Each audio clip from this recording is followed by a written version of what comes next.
a jump to keep guarded.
Alright, now can you hear me?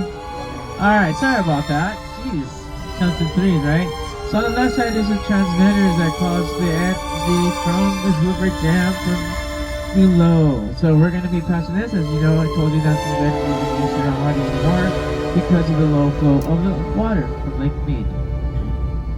Okay, so like I said, we did have a Brinks vehicle, car, or whatever you want to call it, truck, that had money in it, and it was held hostage, and it took 24 minutes for a sniper to get him. And ended popping.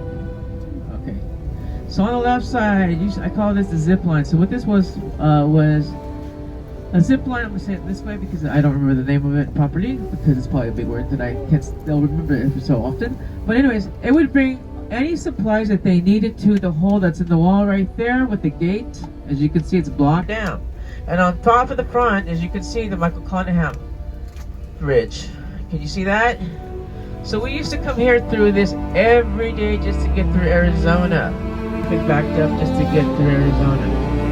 Get through the 40. So this was completed in 2012. Which makes everybody's life easier because the semis had to supplies. And imagine being a semi coming down this way to bring back and forth their load. It's horrible. Okay, on the right side you're going to see the Colorado River. I'm going to slow down right here so you guys can take a look at it. Pictures, if you like.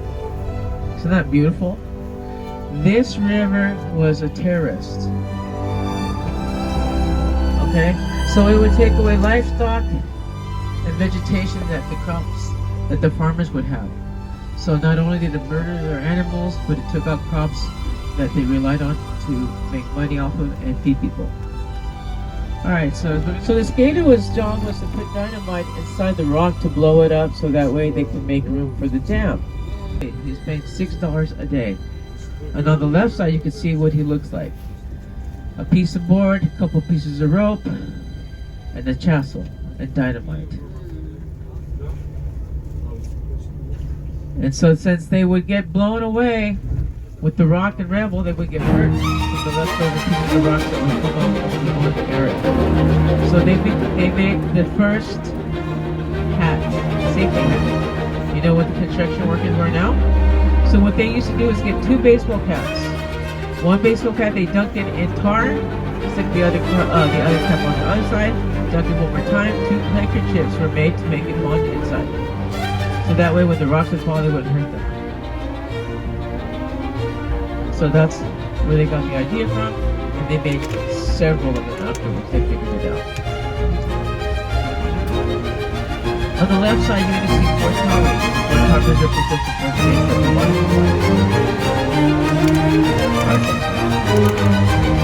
Just like anything, the bases have everything. So what they did below, there's a mosaic picture, and it's done in stars a certain way on the lunar eclipse and all that stuff. So that way, if something happened, they could read the depiction of rated what it was made for. This metropolis is accredited as being an accomplishment as they had a pyramid in Giza. Okay, so this is our version of a pyramid. The 100 years for the cement to settle. No, there's no bodies inside the cement. They're meticulous, and it would make soft spots that would be hollow and create havoc in the dam. Okay, so that's not true. Okay, you see the white line on the left side and the right side? That's how high the water was at one time.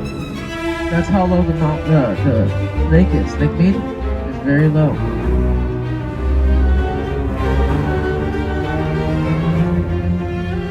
And on the left side right over here is where the drainage would go. So if you had excess water, it would come through that tube and go into a hole the size of a football field that's hidden beneath this rock. So they call it a rock drainage. And all this water would wash all the way in there and be saved. And right next door to Hoover Dam is the military base.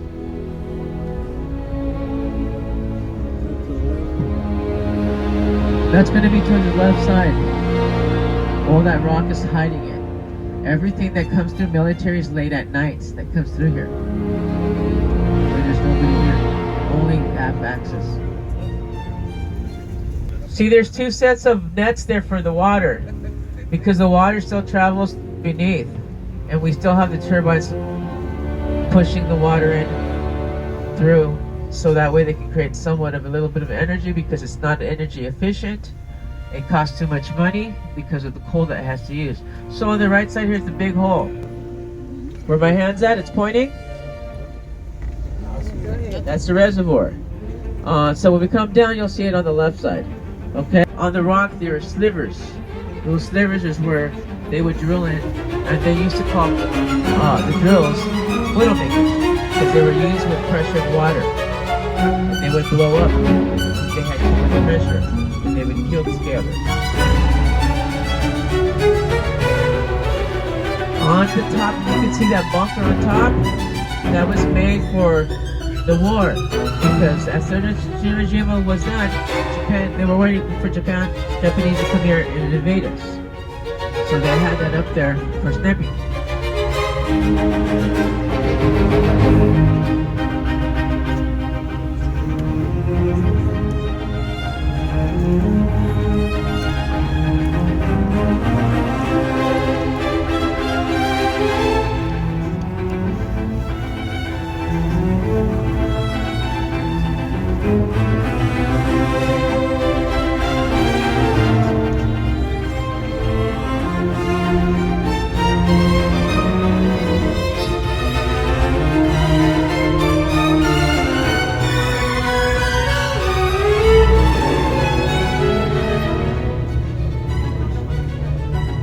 1922, when they were actually looking at the river to tame it, Colorado River, J.G.